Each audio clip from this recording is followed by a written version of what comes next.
Hi everyone, and thanks for watching. In the video today, we're going to go over how to do a Chroma Key and virtual set using both Premiere Pro and After Effects. Now, this is something that you could typically do just in After Effects, but many of my students have never used After Effects before and would like to get their hands on it before they graduate. And this is a project that I give to my capstone students, and they're going to go ahead and go out and shoot the green screen in the TV studio and then shoot B-roll and then edit it all together. So let's take a look on the process and how it's done. Okay, we've opened up Premiere Pro here and we've gone in the TV studio and we shot Michelle here on the green screen. Brought it into Premiere, marked in, marked out, and this is her whole green screen start to finish. Then the next thing we did is we took the B-roll that is supposed to go in the monitor of the virtual set, and we're going to lay it down on top of her video as if she were just recording one giant voiceover. So I've done that already, and I'm going to go ahead and turn this layer on for you. And there you can see that this is the B-roll. And when we play back a little bit, you can see that it times out with what she's saying. Miami, Florida is one of the most unique cities in the United States that emphasizes on combining culture, beauty, and art. The city is filled with iconic spots like Wynwood, the Design District, Miami Beach, and more. Land developers and business owners have gentrified these once simple neighborhoods into some of the hottest destinations in the city. So everything is now timed out, and again, it looks like a giant voiceover. So we're going to export this video, and you don't really need the audio, but we're going to export it. And then we will take this particular video clip, and we're going to go ahead and bring it into After Effects. So we're opening up After Effects here, and this is the particular After Effects virtual set that we're going to use for this project. So if you look at the layers, and you can see there's many layers, there's one here that says, open the comp to replace the video, right over here. And I'm going to double click on it. And this is what's going to come up. So in this particular window is now where we're going to put that video clip that you just put together in Premiere Pro. So I'm going to go ahead and drag this in. It's full screen B-roll, Michelle, that's what I called it. And I'm going to just drag it into the bin over here. You could also double click in here to bring it in. And then I'm going to just drag it down to the bottom here. And it'll fill the screen. And there it is. When I go back to this first tab, it puts it in the monitor. That's all you have to do. So once you've done that, you want to now export this piece of video. And you're going to bring this back into Premiere Pro. There's a couple of different ways you can do this. You could go File, you can go to Export, and you have two options here. The second one down says Add to Render Queue. If you click this particular option, down here it's going to export it right out of After Effects.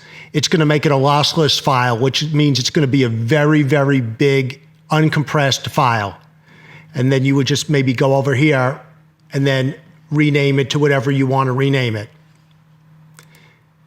What I'm going to do instead, and again, the choice is up to you, is I'm going to go to File, I'm going to go to Export, and I'm going to add to Adobe Media Encoder. And that way it'll be a lossy file, and it'll be an MP4, and it won't be such a big type of file. But again, whichever you want to use, if you're putting it on YouTube, the Adobe Media Encoder queue is a good way to go. So here's the Media Encoder, which it's already imported. So I'm going to click on this over here, and it's going to ask me for the settings. And I created a profile called Best YouTube Quality. And then in here, you're going to go inside here, and you're going to rename the file to whatever you want it to be and save it to where you want it to be. I've done this already, cancel. And I'll cancel this, and then you'll just go ahead and hit the button up here, and it'll encode it. Once that's all done, we're going to go back to Premiere Pro. And I've already imported the file. It's virtual set with B-roll Michelle. And here it is over here. And again, basically, it's the same piece of B-roll that you exported, but now it's in the virtual set. So I'll go ahead and delete this off my timeline. I'll move Michelle up one layer because we have to do a key and put it underneath. And then I'm going to drag the video in. And again, it matches perfectly because it's the same piece of video. So now we need to do the Chroma Key. And I've gone over this in another tutorial, but I'll just go through it for you anyway.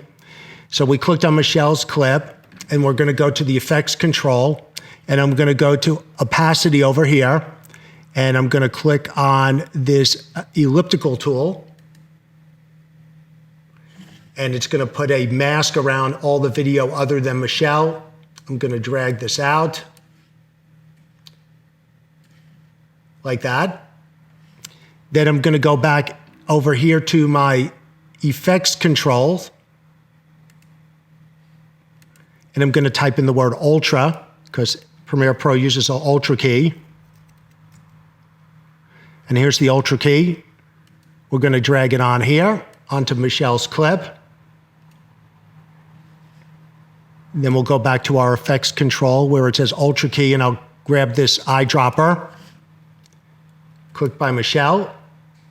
Then a couple of other things I'm going to do here. I'm going to change this from composite to an alpha channel because we want this all to be black, and you can see there's some gray in here. So I'm going to go to matte generation, and I'm going to go to pedestal, which is the black level, and just dial it all the way up like that. And go back from alpha channel to composite. And if we take a look at it, it looks pretty good. If that doesn't work for you, then instead of doing the, in the beginning, you could do aggressive. Let's move Michelle over a little bit in this direction. We'll put her over here. Then the next thing I'll probably do is I'll do a little color correcting, and the way I'm going to do this is I'm going to use curves just to brighten her up.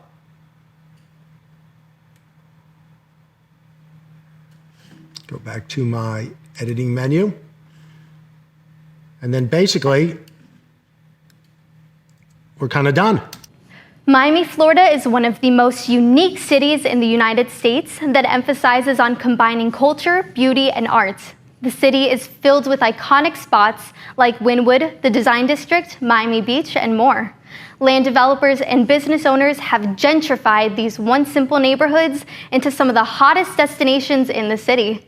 Let's go on a quick tour of the 305. First stop, the Wynwood Arts District, an outdoor graffiti art museum. Tourists and locals experience so much cultural fusion with unique dining experiences. Here you can find anything from Barbie murals to insanely intricate street art. If you didn't stop for a photo op at Wynwood Walls, did you really go to Miami? Miami Beach. While it might be an absolute nightmare to drive through, it is the mecca of the Art Deco nightclub district. The main street, Ocean Drive, was once the designated spot for nightlife.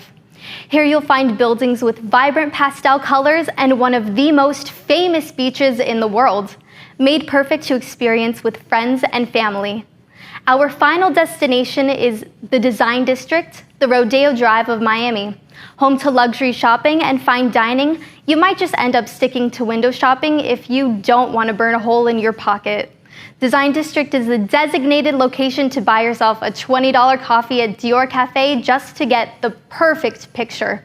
Next time you find yourself in one of these spots, make sure your camera is fully charged to document this one-of-a-kind experience in Miami. Okay, I hope you learned a thing or two. And as always, if you need any other assistance, just contact me through my website, GatorJbone.com, and I should be able to answer anything you need.